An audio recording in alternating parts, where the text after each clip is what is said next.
Eu quero ser Senhor, tua extensão, para todos te conhecerem.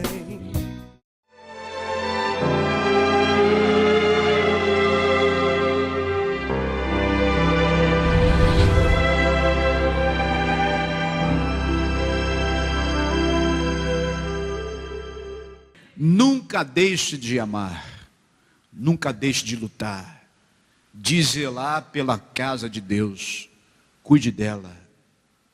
Você também precisa cuidar de nós, como nós dedicamos-nos para cuidar de vocês. E quando vocês lutam pela casa de Deus, cumprem com aquilo que a vocês, irmãos, foi confiado pelo próprio Deus, vocês estão cuidando de nós também. Você pode ter certeza disso. É o que Deus espera da sua igreja, sentido figurado. Hoje, irmãos, a forma que Deus estabeleceu para que a casa dele seja sustentada e toda a sua obra, é a mesma forma que ele fez no Antigo Testamento. O que ele ordenou a Israel no Antigo Testamento, hoje, irmãos, os meios que Deus quer que nos utilizemos para que a obra dele seja sustentada, são os mesmos. Veja comigo lá no livro de Êxodo, capítulo 35, vamos lá. Êxodo, capítulo 35, o versículo 4, vai lá. Êxodo, não tem dificuldade. Segundo livro do Antigo Testamento, capítulo 35, versículo 4, o texto diz o seguinte: falou mais Moisés a toda a congregação dos filhos de Israel, dizendo: esta é a palavra que o Senhor ordenou, dizendo. Depois você faça a leitura toda, tá? Versículo 5: tomai do que vós tendes, uma o quê? Uma o quê? Uma oferta para o Senhor, cada um cujo coração é voluntariamente disposto. Então, para contribuir, tem que ter disposição voluntária.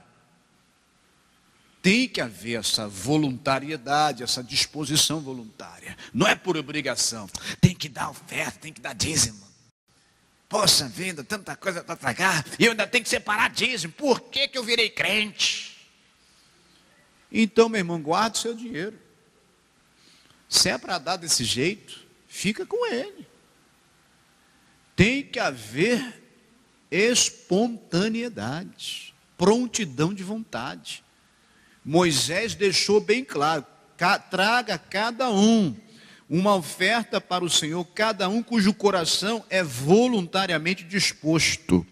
Atrará para a oferta alçada ao Senhor ouro e prata e cobre. Imagine, hoje a gente pedindo aqui oferta, R$10, R$50, R$100, R$30 ou mais. Tem gente que... Imagine, traga ouro, irmãos, traga prata. Então Moisés orientando o povo, assim, irmãos, estava sendo guiado por Deus para que a obra, o tabernáculo, no caso aqui, fosse edificado. Essa era a função. Olha o versículo 20. Depois você leia o texto todo. Diz o versículo 20. Então toda a congregação dos filhos de Israel saiu de diante de Moisés. A congregação, o povo congregado, eles concordaram. No versículo 30. Depois disse Moisés aos filhos de Israel: eis que o Senhor tem chamado por nome a Bezalel, filho de quem? De Uri, filho de Ur, da tribo de Judá, e o Espírito de Deus o encheu de sabedoria, entendimento e ciência em todo o artifício, e para inventar invenções, para trabalhar em ouro e em prata e em cobre. Chamou homens hábeis para trabalhar na construção ali, irmãos, do tabernáculo e tudo que seria realmente preparado, criado para esse fim. Então muitos vieram e o povo contribuiu de tal maneira, irmãos, que quando foram prestar contas a Moisés, os sacerdotes chegaram e disseram: o povo tem trazido muita oferta. Moisés teve que mandar o povo, proibir o povo de levar o quê? de levar oferta. O capítulo 36, o versículo 4, diz assim: e vieram todos os sábios que faziam toda a obra do santuário, cada um da obra que fazia, e falaram a Moisés dizendo: o povo traz muito mais do que basta para o serviço da obra que o Senhor ordenou se fizesse. Então mandou Moisés que fizessem passar uma voz pelo arraial dizendo: nenhum homem nem mulher faça mais obra alguma para a oferta alçada do santuário. Assim o povo foi proibido de trazer mais. Eu nunca tive essa felicidade. Irmãos, vocês têm contribuído muito. Olha, não precisam mais ofertar. Cada mês, irmãos, a gente tem a função de fazer acontecer. Não é fácil não você administrar uma igreja. Você vence o mês, oh aleluia, já vem outro. As mesmas obrigações, os mesmos deveres. Manter, sustentar a casa de Deus sozinho não dá. Por isso que Deus levantou vocês. Por isso que Deus deu a vocês esse ministério. Contribuir é um dom e não deve ser desperdiçado esse dom, porque se você desperdiçar esse dom, a casa de Deus ficará em ruína. Não enterre esse talento. A alma generosa foi levantada por Deus para, irmãos, sustentar a casa dele, a obra dele. E a alma generosa, como diz a Bíblia, ela prosperará. É bem claro. A alma generosa prosperará, porque se ela é generosa, a ela não pode faltar. Ela tem que ter para poder cumprir com a sua função. E vemos também ainda sobre a maneira como Deus estabeleceu para que o povo de Israel sustentasse a sua casa, a sua obra, no livro de Números, capítulo 18, versículo 26. Números, capítulo 18, versículo 26.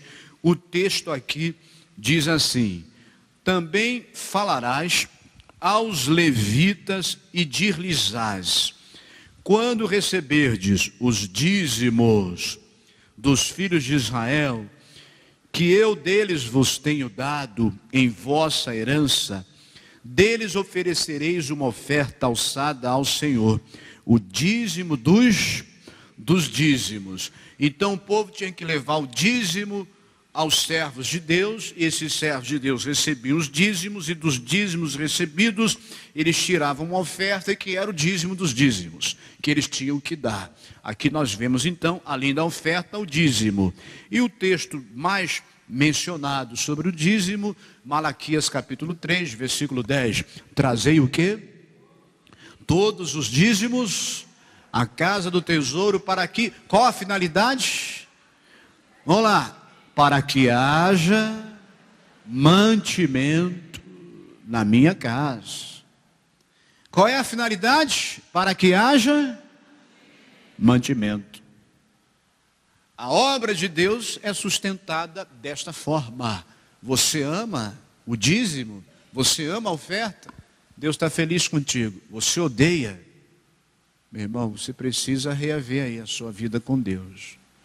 Porque o servo faz o que o seu Senhor manda, o que o seu Senhor orienta. Então, embora não estejamos na lei, porque alguém pode dizer: mas isso aí era a antiga aliança, o Velho Testamento, isso aí era para Israel, o povo eleito, não é para nós nos dias atuais, não. Bem, pelo que eu sei, as igrejas continuam aí.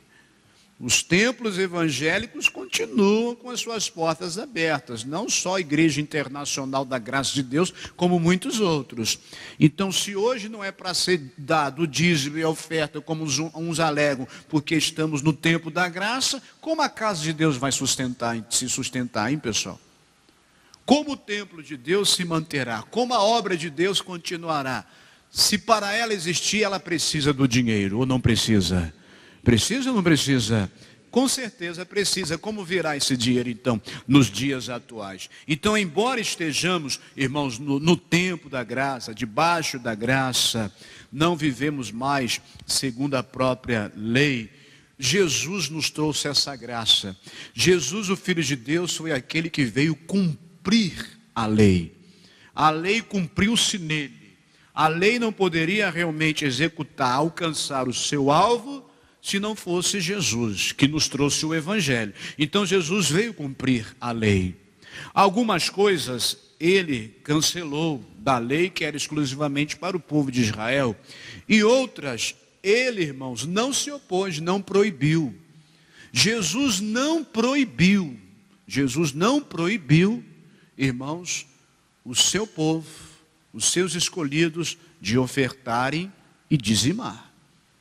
Não tem um texto na Bíblia que nós encontramos Jesus proibindo isso. Vocês não devem mais dizimar, vocês não devem mais ofertar. Pelo contrário, já estamos finalizando Mateus capítulo 22. Vai lá comigo, você sabe que está lá. Diga para a pessoa do seu lado: a hora se aproxima, a hora do almoço. Seja bem-vindo a pagar o almoço para mim, né? Glória a Deus. Tem gente que sorri agora. Poxa vida, ficou até feliz. Falou em comida, fica até feliz agora. Diz assim, Mateus capítulo 22, versículo 15, o texto diz, está registrado. Então, retirando-se os fariseus, consultaram entre si como surpreenderiam em alguma palavra. O surpreenderiam em alguma palavra. E enviaram-lhe os seus discípulos com os herodianos, dizendo: Mestre, bem sabemos que és verdadeiro e ensina o caminho de Deus, segundo a verdade, sem te importares com quem quer que seja, porque não olhas a aparência dos homens. Dize-nos, pois, que te parece, é lícito pagar o tributo a César ou não? Jesus, porém, conhecendo a sua malícia, disse: por que me experimentais, hipócritas? Mostrai-me a moeda do tributo. E eles lhe apresentaram dinheiro. E ele disse-lhes: de quem é esta efígie e esta inscrição? Disseram-lhe eles: de César. Então ele lhes disse: dai, pois, a César o que é de César, e dai a Deus o que é de Deus. Toda a igreja, vamos lá, dai a César o que é de César, e dai a Deus o que é de Deus. Não perguntaram a Jesus se era para dar o que era de Deus, perguntaram se era lícito dar o que era de César. Jesus aproveitou: dai a César o que é de César, e dai a Deus o que é de Deus. E o que é de Deus? Os dízimos e as ofertas. E os dízimos e as ofertas, irmãos, são para entregarem aonde? Na casa de Deus. Eles foram feitos para isso, para que sejam entregues na casa de Deus. Para quê? Para que haja o mantimento. A hora que as autoridades do nosso país resolverem financiar as igrejas, glória a Deus. Mesmo assim, o povo de Deus, por causa da palavra, terá que continuar o quê? Dizimando e ofertando. Porque se você para de fazer isso, o devorador entra. Dízimo e oferta não é só por causa dos aluguéis e das despesas da igreja. É também para que o devorador não destrua o que é seu. Não toque no que é seu, para que Deus te dê essa proteção. E assim, você será abençoado, porque você viu que Israel, retendo os dízimos, as ofertas, eles sofreram em muitas outras áreas da vida deles, porque não cumpriram com o mandamento do Senhor. Então, quem realmente, irmãos, quer amar a casa de Deus e a obra de Deus ao ponto de trabalhar e lutar por ela, precisa ser, no mínimo, parecido com a igreja, irmãos, da Macedônia. Essa igreja foi exemplar no que diz respeito a lutar, a amar a obra de Deus. A Macedônia era uma província romana ao norte da Grécia. O apóstolo Paulo, ao escrever as suas cartas, fez menção desse povo, porque eles contribuíram com a obra de Deus com muito amor, fé, alegria e generosidade. Eles contribuíram com muito amor, fé, alegria e o quê? e generosidade. Nós temos que ser, no mínimo, parecidos com eles. Olha o que diz, encerrando a nossa mensagem, 2 Coríntios, capítulo 8, versículo 1, fala sobre os macedônios. Lá na carta que Paulo escreve aos Coríntios, ele menciona esse povo. Vamos ver o que chamou a atenção de Paulo na vida deste povo. 2 Coríntios, capítulo 8, versículo 1, diz assim: também, irmãos, vos fazemos conhecer a graça de Deus dada às igrejas da Macedônia. Preste atenção, ó. Como em muita prova de tribulação houve abundância do seu gozo, e como a sua profunda pobreza superabundou em riquezas da sua generosidade. Esse povo não era generoso porque era rico, não, pessoal, preste atenção. Era um povo que passava por muitas tribulações. E olha a expressão do apóstolo Paulo: profunda pobreza. Mesmo em meio à tribulação e na pobreza, esse povo superabundou em riquezas com a generosidade deles. Que coisa forte, irmãos. Eu não tenho que esperar melhorar financeiramente para honrar o meu Deus e a sua obra. Paulo ainda diz mais: porque segundo o seu poder, o que eu mesmo testifico, e ainda acima do seu poder, deram voluntariamente, pedindo-nos com muitos rogos a graça e a comunicação deste serviço, que se fazia para com os santos. Não, vocês pregam a palavra, vocês têm que continuar pregando essa palavra, e contem com o nosso apoio, porque nós vamos apoiar vocês. Podem pregar a palavra, que o resto é conosco. Podem fazer a obra, que o resto a gente dá conta. Nós vamos sustentar essa obra. Oh, meu Deus, levante o povo assim. O povo que valoriza a pregação da palavra, a obra não pode parar, a obra de Deus não pode parar. Senhor, usa-me para que ela não pare. Os homens e mulheres que se entregaram para pregar, cumprirão com o ministério deles. Pregar a tua palavra, ganhar almas, libertar vidas. E eu tenho chamado para contribuir com esse ministério financeiramente. Usa-me, Senhor. Assim eram os da Macedônia. Eles realmente buscavam patrocinar a obra de Deus, pedindo-nos com muitos rogos a graça e a comunicação deste serviço que se fazia para com os santos. E não somente fizeram como nós esperávamos, mas também a si mesmos se deram primeiramente ao Senhor e depois a nós pela vontade de Deus. Diga glória a Deus. Olha que coisa forte, repitam comigo: e não somente fizeram como nós esperávamos, mas também a si mesmos se deram primeiramente ao Senhor e depois a nós pela vontade de Deus. Se entregaram primeiramente ao Senhor, também contribuíram com o avanço do Evangelho, se lançaram. Não eram somente membros esquenta-poltronas ou cadeiras ou bancos, estavam envolvidos na obra. E você está envolvido na obra? Ou você é aquele tipo de membro que vem, assiste o culto e...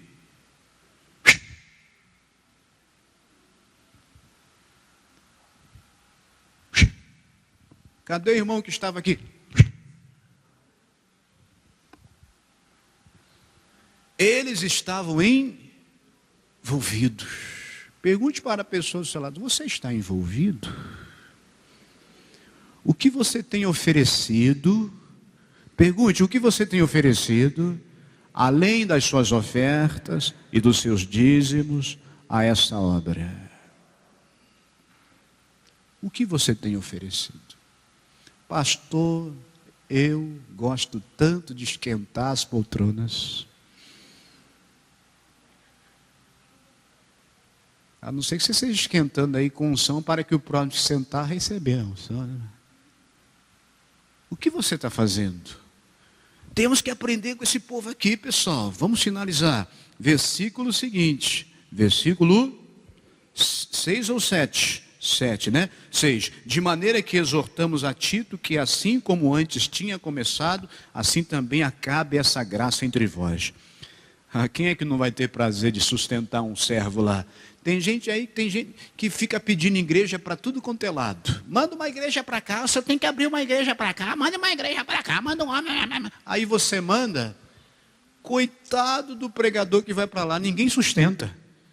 Ué, cadê aquele povo que pediu a igreja? Sumiu. O povo aqui não só pediu, como sustentou, e os apóstolos mandaram Tito. Vai lá, Tito, permaneça lá e continue essa obra. Continue com essa obra. Tem que sustentar, meu irmão. Não, tem que mandar um pastor casado. Pastor solteiro a gente não aceita. Tem que ser pastor casado. Aí manda o pastor casado, passa lá a fome, ele e a esposa, e os filhos. A igreja tem que sustentar. A igreja tem que fazer a parte dela. O povo que quer a obra do Senhor tem que trabalhar por ela, tem que empenhar-se por ela. Portanto, assim como em tudo sois abundantes na fé e na palavra e na ciência e em toda diligência e em vossa caridade para conosco, assim também abundeis nessa graça. Não digo isso como quem manda, mas para provar pela diligência dos outros a sinceridade da vossa caridade. Porque já sabeis a graça de nosso Senhor Jesus Cristo, que, sendo rico por amor de vós, se fez pobre, para que pela sua pobreza enriquecesseis. E nisso dou o meu parecer, pois isso vos convém a vós, que desde o ano passado começastes, e não foi só praticar, mas também querer. Eles queriam, agora porém completai também o já começado, para que assim como houve a prontidão de vontade, haja também o cumprimento segundo o que tendes. Porque se há prontidão de vontade, será aceita segundo o que qualquer tem, e não segundo o que não segundo o que não tem. Que lição, hein, pessoal? Que isso possa nos inspirar a lutarmos cada vez mais por essa obra. Quando você for separar o seu dízimo, sua oferta, meu irmão, alegria no coração, alegre-se. Ore, Jesus, obrigado, meu Deus. Quando você for contribuir com o seu patrocinador, não deixa a tristeza entrar, não. Isso aqui é uma semente que eu estou semeando na obra de quem? Do meu Deus. Nunca permita aquele desânimo, aquela tristeza tomar conta de você quando você separa o que é do Senhor. Separe com alegria, ainda que você esteja em tribulação, passando necessidade. Deus, o Senhor é o meu provedor, e o que eu separo não me fará falta. Em nome de Jesus, Senhor, receba e abençoa o que eu estou oferecendo à casa do Senhor.